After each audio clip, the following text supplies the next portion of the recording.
right. Welcome to another episode of Unfiltered Fridays on the Consistency Corner podcast. I'm really excited to have my friend Emily Bowie here today, and we are going to talk about energy. And it's really funny because this morning I was not dropping my son off at school, and we'll get into this probably a little bit because Emily and I were just chatting before we hit record about all the things that are going on with my family life and momming and my son, but I'm dropping him off at school. And I was like, "Are you going to have a good day today, buddy?" And he's like, just like rolled his eyes at me basically. And I was like, "Well, mommy's going to have a good day." I said, "I'm getting ready to drop you off." I said, "I'm going to go home and I'm going to do a little bit of yoga. I'm going to take a walk. And then I have a call with my friend." And he was like, "Everything you get to do is easy. Your job is easy." And I said, "Okay, let's talk about this for a second." I said, "Listen, you know what, buddy? Mommy this week actually is in the middle of a launch." I said, "And I know you don't really know what that means, but I have done a lot of work behind the scenes. I am putting myself out there, and it is really freaking scary." I said, "So what mommy's job is this week is to manage my energy." And I was like, and taking walks and talking to my friends, those things help me have good energy so that the work that I have done can actually like do its job. And I was like, I said, "Does that make sense?" And he was like, No. And I'm like, "You're right. It doesn't. It doesn't. Understanding energy is a lot." So we're going to dive into understanding energy today. But Emily, before we get into that conversation, if you could just share with everybody a little bit about you and what you do, and then we'll get into the nitty gritty unfiltered stuff. Sure. My name is Emily Bowie. I am a personal finance and business strategist, and I work with 6- and 7-figure earners to become more profitable and efficient through simple strategy and intentional structure. And I, prior to this life, was in public accounting, and I used to just power through everything, which is why energy is such a relevant topic to me, because I thought it was all like hogwash, like just do the thing. That was like my mindset about everything. And then I became a mom, and then I started having seasons of life that I realized how important it was to do the things that filled up my cup. And so then I started implementing it. And since I have 3 kids now, life is crazy. And so building a business at the same time as managing that, kids' schedules, all of that jazz, energy is like my focus, because I know if I can keep my energy up, if I can simply do the things that I know feel really good for me, I can then do all the things I want to do. But gone are the days of just powering through things, because your body keeps the score. You get brain fog. You can feel like it in your actual body, and aches and pains and toughness to sleep and all of that. So it's one of those things that I am a very analytical person. So I had to find the analytics of the what I felt was fluffy about energy management. Yeah. Yeah. And that's so interesting what you say about like powering through. And I think so many high achieving women, that's how we got to where we were. And so we're like, or where we are today. And so we're like, well, why can't I just keep doing that? But you're right. Eventually your body is like, no more. We can't do this anymore. Yeah, no. And I feel like I am just kind of coming through a season of, my youngest was diagnosed with a health issue that's going to require surgery. My dad was in a hurricane, lost everything, then almost lost his life twice. And then my mom passed away unexpectedly. And these are all huge life things, but compiled on each other. And I tried the powering through that I've always done when things get tough, like the compartmentalize and move forward. And I ended up with shingles. I ended up just feeling like every day I was kind of like dreading getting up and doing the most simple things, because I wasn't taking care of me. And so specifically this season, it's like, okay, girl, you gotta get it together. And the interesting thing about that is I coach and I'm a strategist and all of that jazz. So I work with people and I notice other people's energy, which is why we even started talking about this in the first place. I'm super curious, when you got diagnosed with shingles, did you like in the moment, because I have a similar story. I got hives. Mm-hmm. And in the moment, I was like, well, did I develop an allergy? Did I Mm-hmm. eat something? Is it my fabric softener? Like, I never in a million years at that time thought it could be stress. Right. Did you make the connection right away, or was it later? So, and it's interesting you say that. I got the shingles. I didn't recognize what it was at first. I had been cleaning out my mom's house or like condo, and I started getting bumps. It had a pattern, so maybe I should have recognized it, but like I thought maybe it was like bug bites, something like that. And it wasn't until I was talking to my brother, and he's like, have you ever thought that maybe it is shingles? And I was like, maybe. And he's like, stress brings it out. And we were just spending 2 days like cleaning out her house. Do you think that might be it? And I was just like, it's so interesting because I am so aware of other people, but I was so unaware that I couldn't just keep moving and keep doing the things the way I've always done it. So to your point, it was like, it wasn't until we had that conversation that I was like, maybe that is what it is. Yeah. So that to that point, like your brother was able to say, hey, what do you think about this? Or could Mm-hmm. it be? Or like, Mm-hmm. let's consider. And several months ago, Emily and I met in a mastermind, and we were in a kind of a small mentor group together. So we would meet every couple of weeks and just kind of talk about how things are going, what's going on, support each other with business and life. And at one point she said to me, like, your energy is just not what it was before. Like, are you okay? And that was super powerful to have an outside person like say that to you. And I think oftentimes, and this is why I think these unfiltered conversations are so important, because oftentimes when somebody says, "How are you?" we're like, "I'm fine." Nope. And we just don't really share. And I don't know why that is, especially with our close friends and family. Like, we Mm-hmm. just don't say like, "No, I am not okay right now." Yeah. Well, and I think to your point about that, like, I think it's much easier to say I'm fine than to dig into that you're not fine, but also Mhm. why are you not fine? Mhm. And at least for me recently, I kind of just hit like, I think I just started getting overwhelmed with everything and I couldn't put my finger on what it was. But at the time, I had missed like a therapy appointment, my grief share, like we were on break, so we weren't meeting. And then I had another coach that like she was on a hiatus at the time.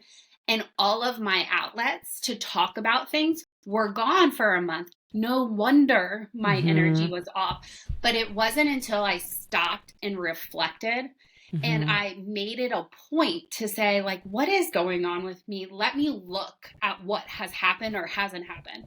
The other Mhm. thing I did was like, I did a 3 week detox or reset, and it has amazing food in it, but you're not supposed to work out.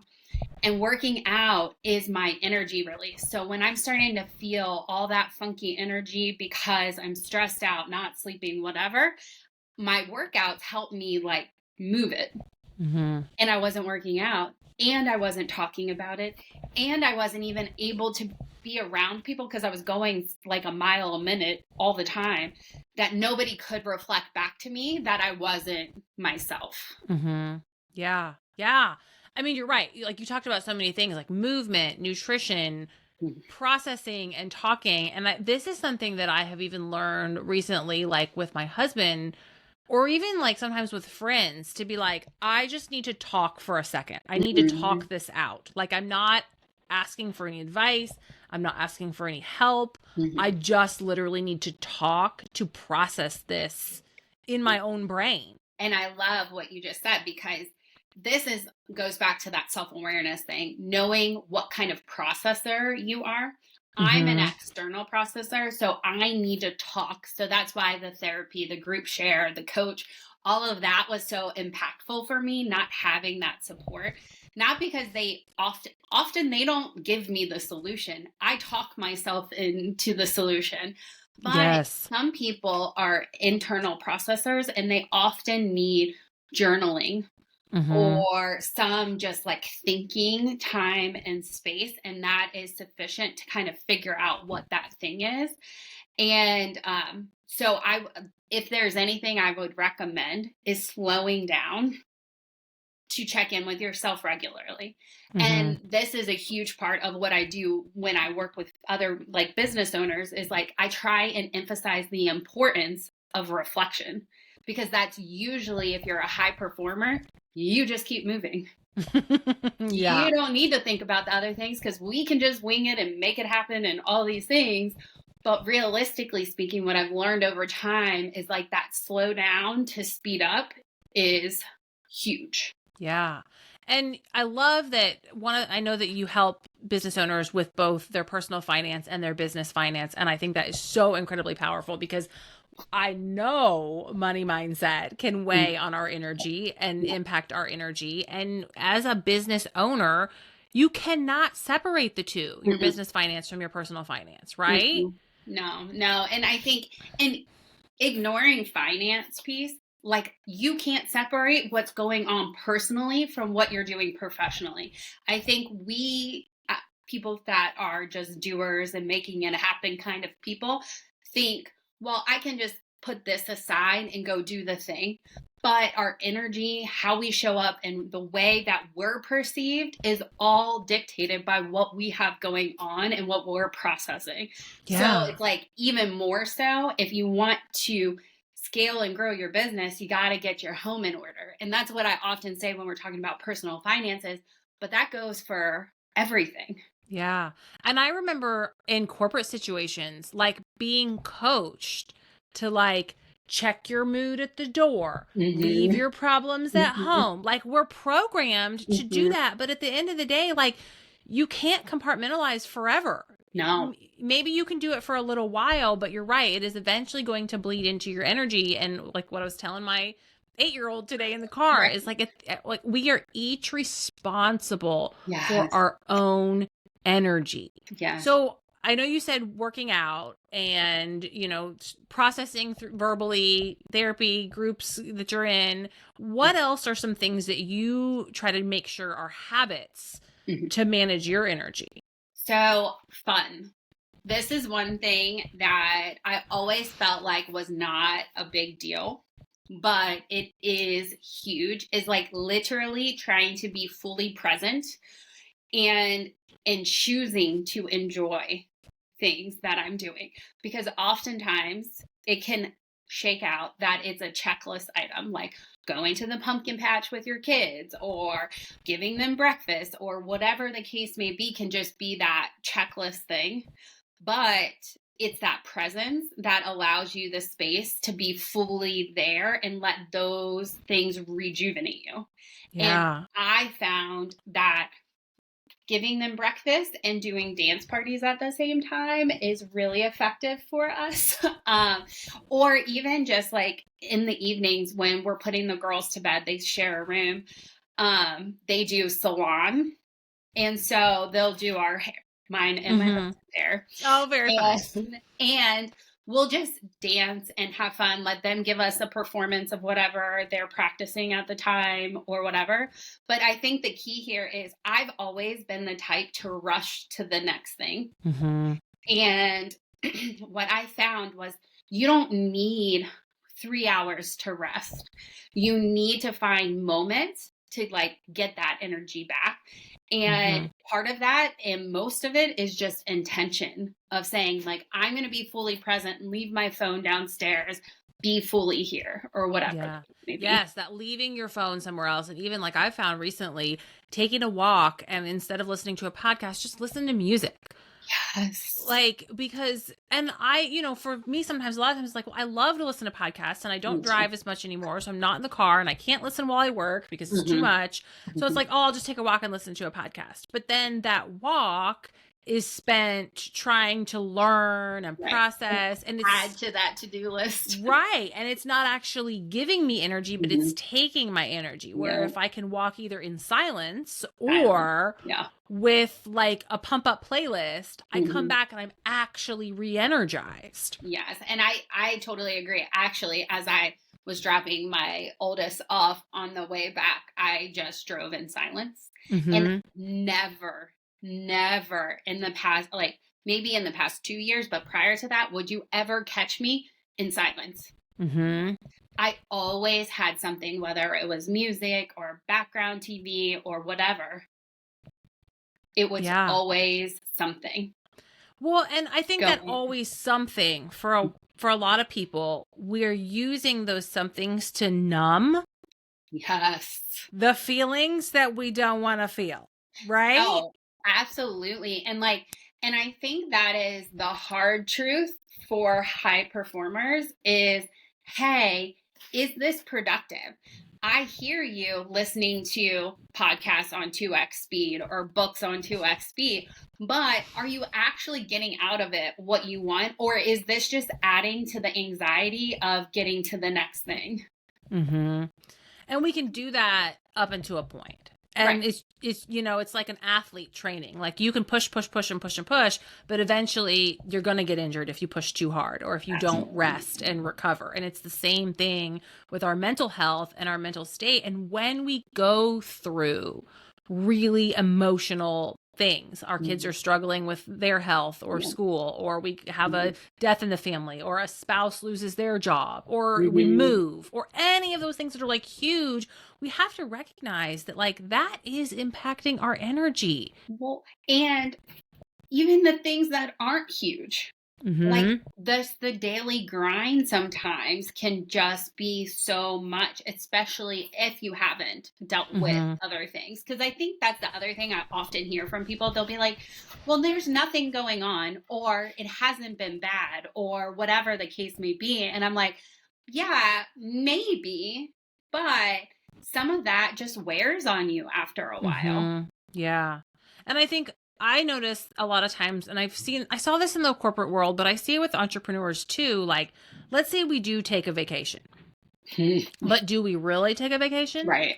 Or are we taking calls on vacation? Are we checking email on vacation? Are we burning ourselves out before and after vacation so that we can relax on vacation? And that's where it's almost like it's not about the vacation. It's about the maintenance that you're doing all the time. Oh, yeah. And like this kind of goes back to a lot of what I teach in strategic planning is like, it's often not that you can't do all the things you really want to do. It is just taking the time to figure out how so that you don't land in this like killing yourself leading up to vacation, going on vacation, and then killing yourself on the back end, because it's like, then what was the point of the vacation? And to your point, the whole disconnect thing. I always thought, well, I'm on vacation. Like I'm doing the thing, checking the list. But it's like, am I being intentional?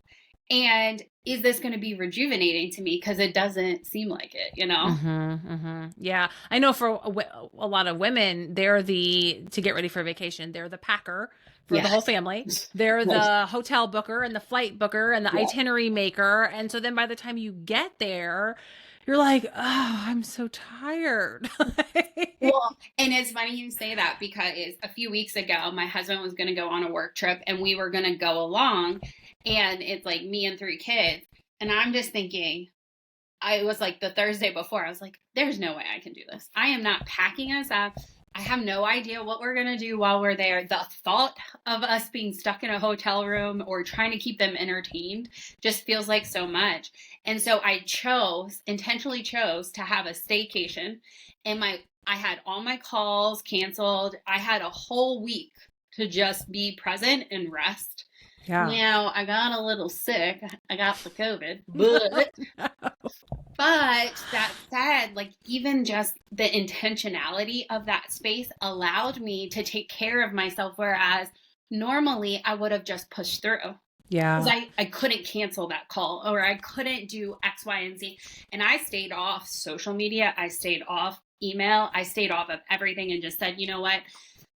It will all be there when I come back. Yeah, for sure. That like taking a break from social media is such an incredible energy shifter that like I don't even think we realize when we're on it all the time. And that's why I feel like you doing these 9 grids for people have been so important because me personally, I have a 9 grid as well.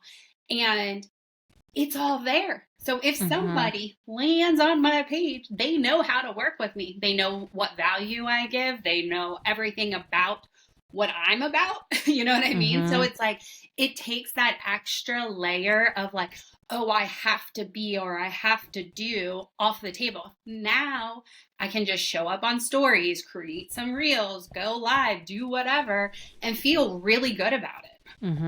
Because you know that the content that's up there is, to your point, super intentional. Well, and don't you feel like sometimes when you're just rushing to get stuff out, you also have to have this stress and thought process like, oh my goodness, this needs to be the most potent thing ever because it's the only thing sitting there. Well, if you have that 9 grid, all your potent information is already there and everything else you're doing is adding to. Yes, is just bonus, nurturing the relationship, watering the flowers that you've already planted. Yeah, for sure, for sure. And I think too, like you said, you know, showing up and making a reel if you feel inspired, talking on stories if you feel like it, doing a live when you feel like it. Then you can use your energy where you have it versus forcing it. Yeah, and I think this is the thing in this shift that you'll see in this season, I would say, of entrepreneurship, where it's like we all said we weren't hustling, but then found ourselves hustling. And now we're strategically trying to figure out how not to hustle. And this is how you do it. Part of it is being so intentional and strategic about doing things that fit your lifestyle, how you are living, and everything you have going on. So for me, I just came out of a season, I could not do any of that. So having that 9 grid felt really good. And I knew if somebody needed me, they knew how to get me. Yeah. Well, I like what you say too. And I know you talk about from a personal finance and a business finance perspective. And I think this is a shift we're seeing in the entrepreneur space, but enoughness. And that whole, like the culture of hustling to 6 and 7 figures and the 6-figure launch or the 5-figure launch, like as much as I think that messaging is still out there, I think we're seeing a shift. And the shift is like, what does success look like for you?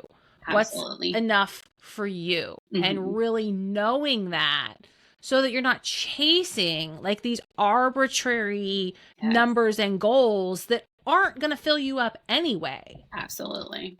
And I think so I have a strategic sprint process and like, that's the whole purpose. Like I coach you, sure. I pull things out of you, but everything you have at the end of it is coming out of you, for you, from your life, what you need to do, those types of things. Yes. And it's because what I started to realize is when I tried to do everything like everyone else was doing, I lost a sense of me and I lost my unique selling point, which was that I got it. I understood the crazy, the busy, the overwhelmed, and I have a solution for that. And so like to your point, it's one of those things where we're really trying to look at the whole person so that growth isn't just financial. It's not just the business itself. It's like we're growing as a person at the same time so that we can show up to be able to go to the next level and take our clients with us. Because if we're not growing, then we put a lid on what we can do for people too. Yes. Oh my gosh. I love that. That was like a mic drop moment. So with that, we are going to wrap up really quick and I have 4 kind of fun get to know you questions that we always ask on Unfiltered Fridays. The first one I want to know is, what is a bingeable show that you would recommend that either you've watched recently or you're watching now? So this is a throwback and it will always be Gilmore Girls because I find that I'm funnier when I watch it. That's funny. That is funny. I need to find that show because I actually don't think I'm funny. I mean, like I used to always say like I'm fun, but I'm not funny. So I need to find my make me funnier show. I'm telling you, I think it's because it's that quick wit, and I didn't always feel like I had space for that in my professional career. So I feel like I lost a little bit. But every time I watch that, I am just on fire. I can say all these things. That's awesome. I love it. Okay, so along with your bingeable show, what is your favorite bingeable snack that you've been reaching for lately? Bad for you would be watermelon Twizzlers. It's so bad I can't stop. And good for you would be, oh, what did I have? I had carrots with like red pepper hummus and a cracker. Oh, okay. So I got the sustenance piece of it. And Yes. I can't stop eating it because it's refreshing and fills me up. That's a good idea. I actually just we do home chef meals. And I'm not normally a huge carrot person, but one of the meals had carrots with a red pepper pesto and they were delicious. So I bet you're right. The red pepper hummus and a carrot. I'm gonna have to try that. And it's like, you gotta like, not like the whole carrot. It's gotta be like the little carrot chips. Mm-hmm. So it's like snackable. Yes, for sure. They this weekend we were watching football games and I was like, I really want some buffalo chicken dip. And so I went to the store and I got buffalo chicken dip and it's actually really good with cauliflower. Yeah. Now it's better with chips. I mean, but it's also good with cauliflower. It's crunchy and refreshing. I think for me, like cold vegetables, the one thing I love about it with anything is it's refreshing. Mm-hmm. So I'm like, I feel good. Yes, for sure. Okay, along with your snack, what is your current go-to adult beverage and non-adult beverage? Okay, adult beverage, I am all about, oh no, they just dropped out of my head. It's a specific, High Noons, that's what it is. Yes. Do you have a favorite flavor? Watermelon.